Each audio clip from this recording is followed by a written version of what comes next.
नमस्कार, मैं हूं कृतिका। मध्य प्रदेश के पूर्व मंत्री मानव सेवा पुरस्कार से सम्मानित गरीबों पिछड़ों के हमदर्द इंद्रजीत कुमार की जयंती पर 5 मार्च को उनके गृह ग्राम स्थित उनके समाधि स्थल पर उन्हें श्रद्धा सुमन अर्पित करने लोगों का तांता लग गया। सुबह से ही लोगों ने पूर्व मंत्री स्वर्गीय इंद्रजीत कुमार की समाधि स्थल पर पहुंचकर पुष्पांजलि अर्पित करके उन्हें नमन किया। इस अवसर पर उनके पुत्र पूर्व मंत्री कमलेश्वर पटेल, सिहावल जनपद अध्यक्ष श्रीमान सिंह और उनके परिजन बड़ी संख्या में मौजूद थे। पुष्पांजलि अर्पित करने के दौरान पूर्व मंत्री और सिहावल विधायक कमलेश्वर पटेल ने टीवी इंडिया न्यूज को अपनी प्रतिक्रिया देते हुए कहा कि पूज्य पिताजी ने गरीबों की सेवा का जो मार्ग हमें दिखाया है उस पर चलने की कोशिश कर रहा हूं। आगे उन्होंने कहा कि उन्होंने सेवा को धर्म बताया था, जिसे मानकर मुझसे गरीबों के लिए जो बन पड़ता है करने की कोशिश कर रहा हूँ। मंत्री जी ने अपने कार्यकाल में गरीबों के लिए बहुत ही हितकारी काम किए हैं। वो गरीबों के हित चिंतक, शुभ चिंतक माने जाते थे। उनके बाद अब आपके पास ये जिम्मेदारी आई है। पिताजी के अनुभवों से वर्तमान परिस्थिति में क्या लगता है, किस तरह की आप मदद कर पा रहे हैं गरीबों की? वो किस तरह से करते थे, आपके क्या अनुभव हैं? देखिए, उनसे बहुत कुछ सीखने को मिला है और उन्होंने तो जीवन पर्यंत, हम तो जब से जानते हैं कि उन्होंने पंच सरपंच रहते हुए, फिर विधायक रहते हुए कई वर्षों जनता की सेवा की है और पूरा अपना जीवन जनता जनार्दन के लिए समर्पण कर दिया था। मुझे ध्यान है उनका आखिरी वक्त का जो हमारे लिए जनता के लिए जो संबोधन था कि सेवा धर्म बड़ा कठोर धर्म है और जैसे जब हम मिट्टी के अंदर कुछ भी रोपण करना होता है तो बीज डालते हैं और फिर जब सड़ने के बाद पहले हम बंजर ज़मीन को उपजाऊ बनाते हैं, फिर उसके बाद उसमें गेहूँ है, चना है, धान है, जो भी बीज डालते हैं, फिर वो अंदर जाके जैसे सड़ जाता है और सड़ने के बाद फिर वो पौधा तैयार होता है, फिर उसमें फल लगते हैं, वृक्ष में बीज बहुत सारे उसमें से तैयार होता है और वो झुक जाता है। उसी तरह सेवा धर्म है कि आप पहले गल जाइए, आप इतनी सेवा में, इतनी लोगों की मदद करने में आप अपना जीवन लगा दीजिए और उसके बाद जब आप के पास कुछ अधिकार आ जाए तो आप झुक के रहिए और लोगों की सेवा करिए। तो यही सेवा धर्म है। तो उनसे जो प्रेरणा मिली है, कहीं ना कहीं कोशिश करते हैं, उनके जैसा बनना तो बड़ा कठिन काम है, फिर भी जितना कुछ समझ में आता है अपनी तरफ से प्रयास करते हैं और यही एक जनप्रतिनिधि का, एक राजनीतिक व्यक्ति का दायित्व बनता है। और उनकी आज जयंती का कार्यक्रम है और कहीं ना कहीं हम सबको प्रेरणा मिलती है, उनको स्मरण करके हम लोगों को काफ़ी ताकत भी मिलती है, प्रेरणा भी मिलती है और ऐसा महसूस होता है कहीं अगर भटक रहे, कोई कमी है तो सुधार करने का अवसर मिलता है।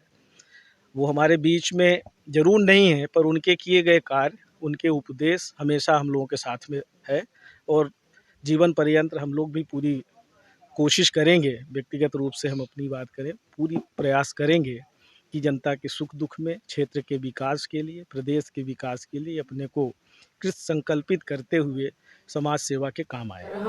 स्वर्गीय इंद्रजीत कुमार जी की जयंती के मौके पर अवध सेवा सद्भावना समिति चितबरिया द्वारा फाग गीत, अहिराई, कोल, दहका जैसे प्राचीन और पारंपरिक कला सांस्कृतिक की प्रतियोगिता का आयोजन किया गया, जिसमें अनेक गाँव से आई टीमों ने अपनी मनमोहक प्रस्तुति दी। इस दौरान पूर्व मंत्री कमलेश्वर पटेल, जनपद अध्यक्ष सिहावल श्रीमान सिंह सहित बड़ी संख्या में गणमान्य नागरिक, पत्रकार मौजूद थे। अवध सद्भावना सेवा समिति द्वारा देर रात्रि कवि सम्मेलन का आयोजन मध्य प्रदेश के पूर्व नेता प्रतिपक्ष अजय सिंह राउत भैया के मुख्य आतिथ्य में किया गया, जिसमें देश के कई राज्यों से आए कवियों ने अपनी कविता पाठ करके लोगों का मनोरंजन किया। इस दौरान गणमान्य नागरिक और बड़ी संख्या में ग्रामीण मौजूद थे। सीधी जिले में कानून और व्यवस्था की स्थिति दिनों दिन बिगड़ती जा रही है। 5 मार्च को सीधी शहर से लगे जमोड़ी थाना अंतर्गत ग्राम नौढ़िया में संजय सिंह चौहान नाम के एक युवक की वहीं पर निर्माणाधीन गौशाला में अज्ञात लोगों द्वारा हत्या करने का मामला सामने आया है। संजय सिंह नाम के युवक की अज्ञात लोगों की हत्या करने की खबर आग की तरह फैल गई।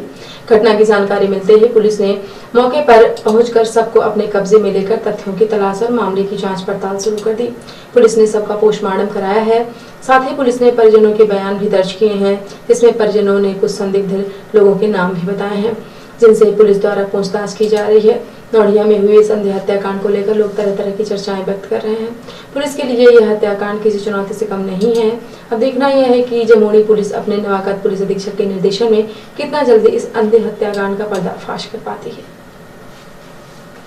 4 मार्च को शुक्रवार को गांधी चौक बस स्टैंड में फल सब्जी व्यवसायियों का क्रमिक अनशन शुरू होने पर गोपद बनास एसडीएम आनंद राजावत, तहसीलदार सौरभ मिश्रा, नगर पालिका की सीएमओ सुश्री कमला कौल मौके पर पहुंची थी और समस्याओं को लेकर चर्चा किया।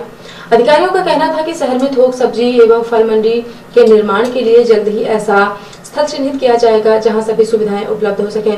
स्थल मिलने तक सभी व्यवसायी मड़रिया बाईपास के समीप जो जगह आवंटित है वहां चले जाएं। छांव के लिए व्यवसायी अपने से टीन शेड या अन्य व्यवस्था बना ले। इस पर व्यवसायी सहमत नहीं हुए।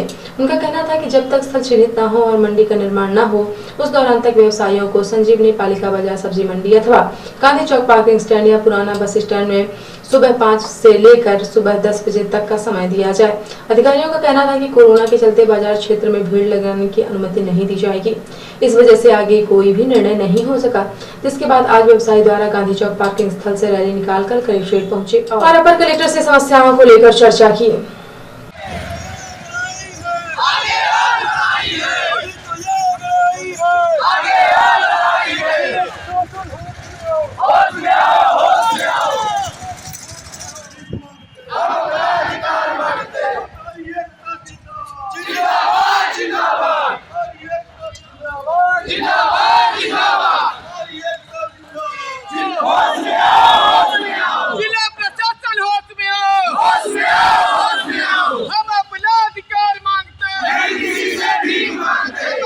आप कुछ ऐसा करिए कि हम सब व्यापारी बंधु प्रशासन की थोड़ा जगह। कलेक्टर भी पुराने स्थल बाईपास मड़रिया में व्यवस्था बनने तक अपना कारोबार संचालित करने का सुझाव दिया, जिस पर व्यवसायी राजी नहीं थे। व्यवसायियों का कहना है कि वह बिना सुविधा के मड़रिया बाईपास में नहीं जाएंगे। मजबूरी में कलेक्ट्रेट आना पड़ा। टेलीफोन पे कल भी चर्चा हुई थी कलेक्टर साहब से, आज भी चर्चा हुई। 11 बजे को उनको समय दिया था उन्होंने। हमने कहा बैठ के आपसे बात हो जाए कि हम क्या, हमारी क्या बातें हैं, क्या मांग है, तो आप एक बार सुन लें और इसका रास्ता निकालें। हमने उनको 3-4 विकल्प दिए हैं। अगर आप वहीं हमको भेजना चाहते हो तो भेजो, लेकिन सारी व्यवस्था करो।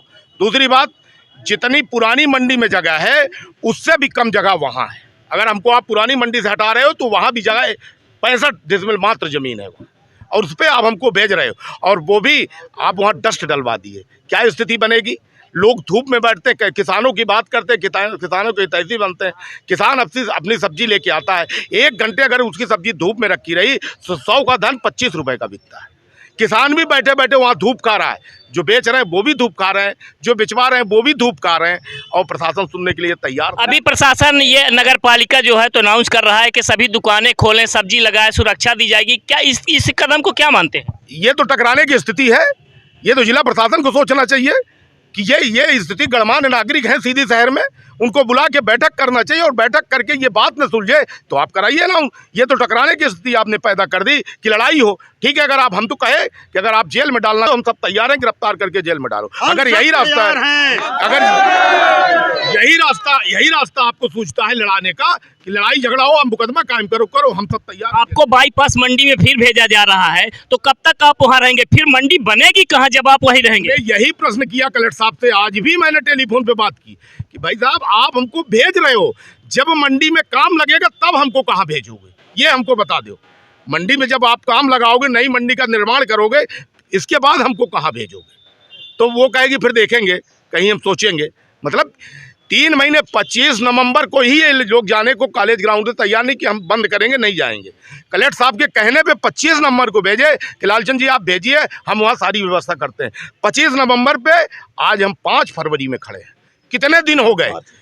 5 मार्च। 3 महीने से कोई व्यवस्था वहाँ नहीं। क्या अल्टीमेटम दिया है आज आपने? फाइनल अल्टीमेटम हमने दिया है कि ये सब्जी और फल व्यापारी अकेले नहीं है, पूरा शहर का व्यापारी आंदोलित है, और 24 घंटे का हमने अल्टीमेटम दिया है कि अभी सब सब्जी फल बंद है। अगर हमारी मांगें पूरी नहीं हुई तो सारा व्यापारी, सारे विभिन्न प्रकार के बिजनेस व्यापार इनके साथ है, बिजनेस बंद करके अपन बैठेंगे, आंदोलन करेंगे।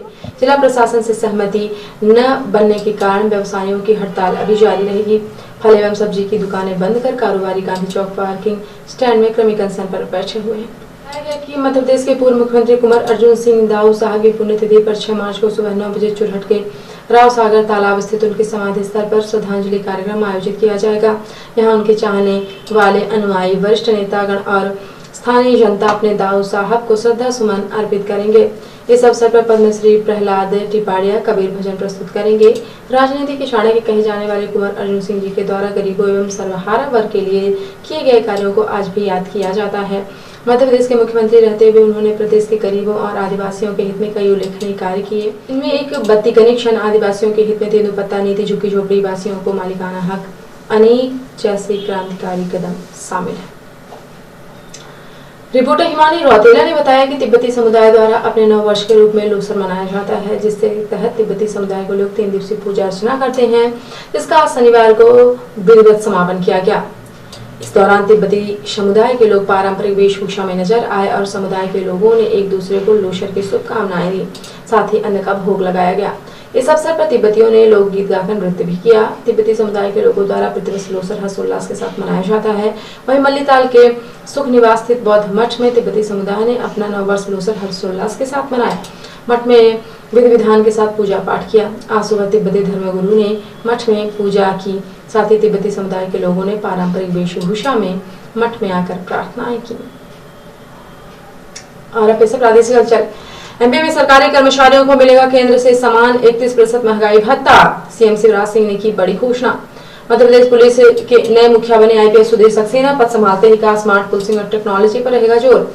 गड़धन निकालने के नाम पर 35 लाख की ठगी। जबलपुर में 2 महिलाओं ने 8 महीने की पूजा मकान देखने के बहाने ली थी एंट्री। रीवा हादसे में 3 मौत। 10वीं की परीक्षा देकर चचेरे भाई के साथ बाइक से लौट रही 2 बहनें को हाईवे पर ट्रेलर ने रौंदा। और अब पेशा राष्ट्रीय हलचल। यूक्रेन पर पीएम मोदी ने 4 दिन में 9वीं मीटिंग बुलाई। विदेश मंत्रालय का दावा, खार्किव में कोई भारतीय नहीं, फोकस सूमी पर। भाजपा सांसद रीता बहुगुणा के बेटे सपा में शामिल। आजमगढ़ में मंच पर मयंक ने सपा का दामन थामा। रूस यूक्रेन जंग के बीच भारत पर दबाव। अब रूस से हथियार खरीदने में हो सकती है मुश्किल। अमेरिका लगा सकता है सख्त पाबंदियां। और यूरोप में बड़ा साइबर अटैक। जर्मनी, फ्रांस समेत 5 देशों के करीब 15,000 यूजर्स परेशान। तो ये थी आज की प्रमुख हलचल। यदि आप न्यूज फेसबुक पर देखते हैं तो पेज को लाइक और फॉलो करें। यूट्यूब पर देखते हैं तो चैनल को लाइक, शेयर और सब्सक्राइब करना बिल्कुल ना भूलें। आप किसी भी न्यूज को तत्काल पढ़ने के लिए लॉग इन करें www.ntvndianews.com। सीधे एवं बिंद के प्रत्येक न्यूज का अपडेट अपने फोन पे पाना चाहते हैं तो आप प्ले स्टोर से हमारा app NTV India news download करें और जुड़े रहें अपने आसपास के समस्त गतिविधियों से NTV इंडिया न्यूज के साथ। नमस्कार।